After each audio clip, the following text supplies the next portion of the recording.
कौन कहिबे आज सारा ओडिशा रे कारण सरकारी भाव में स्वीकृत होती जे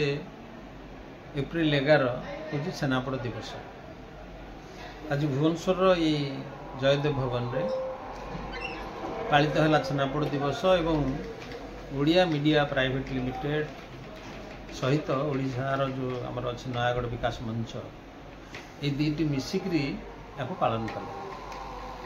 एवं आनंदर कथा जे छेनापोड़ को माध्यम करी आमर तो छेनापोड़ कटा है तो से विषय आलोचना है किंतु नयागढ़ अंचल जो लोकगीत लोकधारा अच्छी ताको प्रदर्शित करागला। छेनापोड़ कथाटी 70 दशक आरंभ प्राधान्य लाभ करुच्ची जे आम जहाँ जन्मदिन पालन करुचे सुदर्शन साहू मुझे देखी कहुचे बापा घर प्रकृत में 10 पल्ला बापा ये कथाटी आरंभ करते किंतु सुदर्शन साहू निजे नयागढ़ को आसी दुकान खोली निज घरे छेनापोड़ करी ताकू धीरे धीरे धीरे धीरे लोकप्रिय कले। तेणु से गोटे प्रकार आनुगत्य तांको प्रति जे हुए तो आरंभ होता अन्य को जगार कहते किंतु आमे तो जानू सुदर्शन साहू ताकू आम पाखे पहुँचे मु नयागढ़ में दुकान को जाइए मुझे पाठ पढ़ुली मो घर खंडपड़ा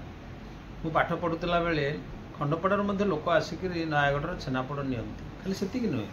मुझे एमए पढ़ुली मोर प्रोफेसर थे प्रोफेसर श्रीरामचंद्र दास से नयागढ़ अंचल को आसिले आग्रह हो छेनापोड़ ने। तेणु आज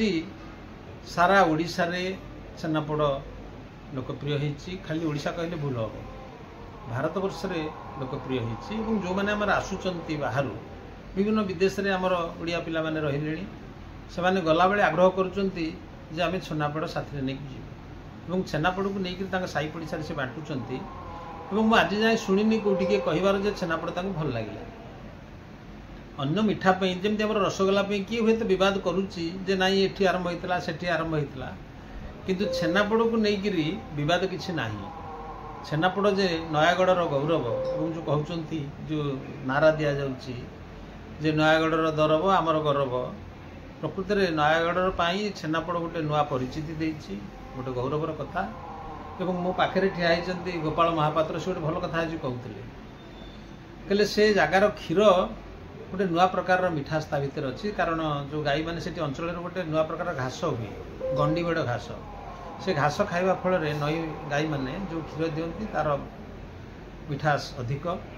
एवं से जो छेना हुए से छेनापोड़ हुए से नयागढ़ छेनापोड़ गोटे महत्व अच्छी विशेषता अच्छी एवं आज दिन में ये जो छेनापोड़ दिवस पालन करा जाउची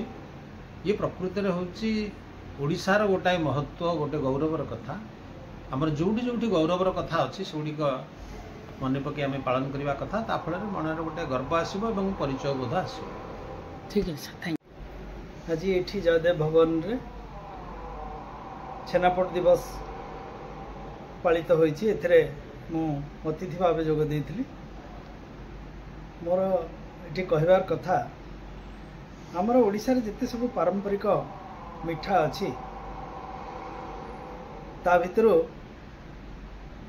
अत्यंत स्वादिष्ट एवं अतीत सरल अतीव सरल मिष्टान्न होची छेनापोड़ जहाँ केवल गोटे जिले रे बा ओडिशा राज्य रे सीमाबद्ध होई नहीं आज समग्र भारतवर्ष रे एवं भारतवर्ष को आसुथिबा विदेशर अतिथि माने मध्य छेनापोड़ प्रति आकृष्ट होइछन्ति। ये पछरे जो विराट कहानी अच्छी छेनापोड़ यात्रा अच्छी ताहा समस्ते अल्पे बहुत जानिछन्ति। आज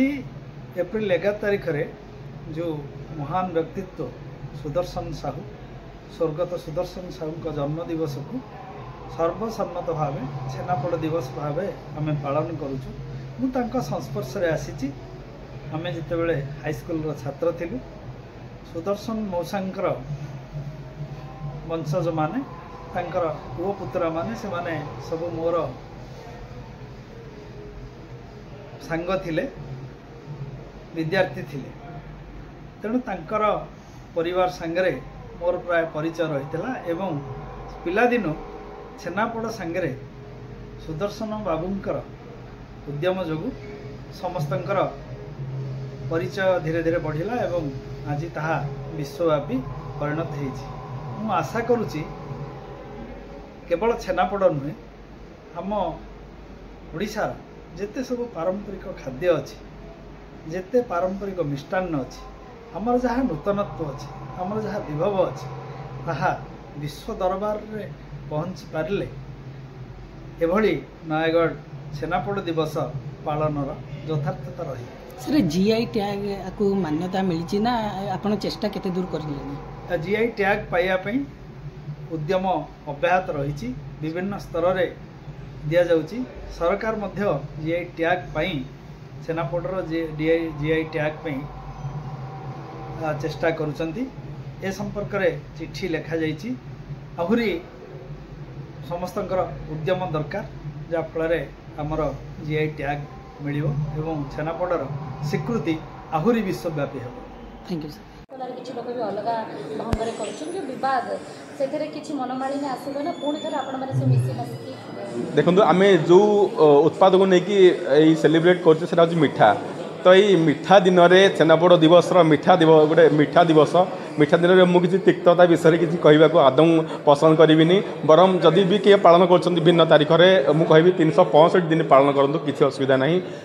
छेना मुख्य उद्देश्य छेनापोड़ को आहरी प्रसिद्धि मिलू छेनापोड़ घरे घरे समस्ते खातु सारा विश्व में छेनापोड़ पहुँचू तेणुकी से 365 दिन हो कि लीप ईयर रे 366 दिन हो कि जेते दिन हो पालन करूँ किसी आमर कहबार नहीं।